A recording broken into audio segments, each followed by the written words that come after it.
Hello there, lovely viewers. Welcome back to our channel. Today, we have a fairy tale called The Ugly Duckling Story. So, grab your coziest blankets and let's begin. On a farm long ago, a mama duck sat on her nest. "How long must I wait for my babies to hatch?" she said. "I have to sit here all alone, and no one comes to visit me." But what could she do? A mama duck must keep her eggs warm till they hatch. At last, the eggs began to crack. One by one, yellow ducklings stepped out of their shells. They shook their wings and said, "Quack, quack!" "Look at all of you," said Mama Duck with joy. "You are all so cute." "Quack, quack," they said. Mama Duck said, "Come and line up. We will go down to the lake for your very first swim." She counted 1, 2, 3, 4, 5. "Oh dear," she said, "I should have 6 ducklings." But one large egg was still in the nest. "Well," said Mama Duck, "it looks like that big egg will take more time." So she had to go sit on her nest again and wait some more. The next day, the big egg started to hatch. Out came a baby boy bird. But if one may say so, it was an odd-looking thing. This bird was much bigger than others. He was not yellow at all. He was dark gray from his head to his feet, and he walked with a funny wobble. One of the yellow ducklings pointed. "What is that? He cannot be one of us." "I have never seen such an ugly duckling," said another. "How can you say such a thing?" said Mama Duck in a stern voice. "You are only 1 day old. Your brother hatched from the very same nest as you did. Now line up. We will go to the lake for your very first swim." Yet the other ducklings quacked, "Ugly, ugly, ugly." The ugly duckling did not know why the other ducklings were yelling at him. He took the last spot in the line. Each yellow duck jumped in the river and swam behind Mama Duck. When it was his turn, the ugly duckling jumped in and started to paddle too. "At least he can swim," Mama Duck said to herself. When they left the water and started to play, the ugly duckling tried to play with his brothers and sisters too. They yelled, "Go away! We will not play with you! You are ugly, and you walk weird too." When Mama Duck was close by, she would not let them talk in this way. "Be nice," she would scold, but she was not always close by. One day, one of the yellow ducklings said to the ugly duckling, "You know what? You would do us a big favor if you just went away from here." All of them started to quack, "Get out! Get out! Get out! Get out!" "Why won't they let me stay here?" said the ugly duckling to himself. He hung his head down low. "Ah, they are right! I should go!" That night, the ugly duckling flew over the farmyard fence. He flew till he landed on the other side of the lake. There, he met 2 grown-up ducks. "Can I please stay here for a while?" said the ugly duckling. "I have nowhere else to be." "What do we care?" said one of the ducks. "Just don't get in our way." Woof! Woof! Suddenly a big, hungry dog came tearing by, chasing the 2 ducks. They quickly flew up in the air, and their feathers fell down on the ground. The poor, ugly duckling froze in fear. The dog sniffed and sniffed at the ugly duckling, then turned away. "I am too ugly even for the big, hungry dog to want," said the ugly duckling with his head hung low. The sky turned dark. Crack! A bolt of lightning. Then came a big storm with heavy rains pouring down from the sky. In just moments, the ugly duckling was soaked through and through. Then a cold wind started to blow. "Bar!" he said with both wings held close to his chest.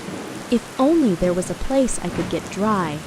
All at once, a tiny light blinked far off in the woods. Could it be someone's hut? He flew to the door. "Quack!" said the ugly duckling. The door of the hut creaked open. "What is all this noise?" said an old woman, looking right and left. Her eyes were not that good. Then she looked down. "Ah! Look at that! It's a duck!" She picked up the ugly duckling and dropped him inside her hut. "You can stay here, but only if you lay eggs," she said. A tomcat and hen crept up to the ugly duckling. "Who do you think you are, coming in here and taking up room by the fire?" said the tomcat. "Squawk," said the hen. "I do not need anyone else in this hut laying eggs." "Do not worry about that," said the ugly duckling. "I am a boy duck." "Then why are you still here?" said the tomcat. "Did you not hear what the old woman said?" "Get out of here, pretender!" clucked the hen. "Get out!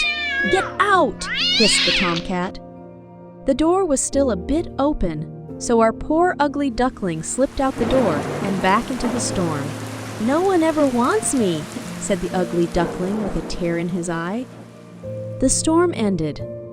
Soon he found a new lake. Looking into the water, the ugly duckling saw the reflection of a flock of large white birds flying. He looked overhead and could not believe what he saw. There, above him, were the most beautiful birds he had ever seen. Their long white bodies and slender necks seemed to just glide through the sky. He watched until the very last bird had winged its way out of view. He stayed at that lake all by himself, and time passed. The leaves of the trees turned deep red and gold, and then the leaves fell to the ground. Winter came, setting a blanket of white snow all over. The cold wind and the dark clouds made the ugly duckling feel even more sad. He had to go into the cold, cold lake to fish, but it was getting harder to swim. The lake was turning to ice. One day, it was all he could do was to paddle the water to keep it from freezing around him and trapping him in the lake. "I am so tired," he said, paddling with all his might. The ice got thicker and drew closer to him. In a moment, two giant hands swept him up. "You poor thing," said a farmer. He held the ugly duckling close to his thick wool jacket and took the bird to his home. Never was a warm fireplace more welcome. For the rest of the winter, the farmer cared for the ugly duckling. Then spring came. Tips of green covered the trees. Short, bright flowers popped up from the ground. "It is time for you to go to the lake to swim again, as you were born to do," said the farmer. He took the duckling back to the lake, where he had found him, and set him with care on the water. "Gosh, I feel strong," said the young bird, flapping his wings. "Why, I never felt as strong as I do right now." He heard quiet, splashing sounds behind him and turned around. A flock of those same beautiful birds he had seen in the sky before landed behind him on the water. "Do not worry," he said to them, holding out one wing. "I will go now.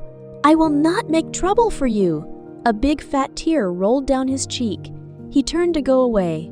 When he opened his eyes, he saw a reflection in the water of one of those beautiful white birds. Why was it so close to him? He jumped back, and the reflection jumped back too. "What is this?" he said. He stretched his neck, and the reflection of the beautiful bird stretched its neck too. "Why are you going so soon?" said one of the beautiful birds. "Stay here with us," said another. "We'll be great friends." Then the bird who used to be the ugly duckling knew what had happened. He was no longer an ugly gray bird that wobbled when it walked. At one moment, all the swans flapped their wings and took off into the sky. "Come with us," one called back. "Take the lead." So he flapped his wings fast and took his place in front of the whole flock. All his new friends flapped their wings behind him. "Say," he said, gliding and dipping through the sky as he sped on, "who's an ugly duckling now? Surely not I." And there you have it, dear viewers, the amazing and meaningful story of the ugly duckling. Until next time, good night, Sleep tight, and may your dreams be as sweet as the stories we share.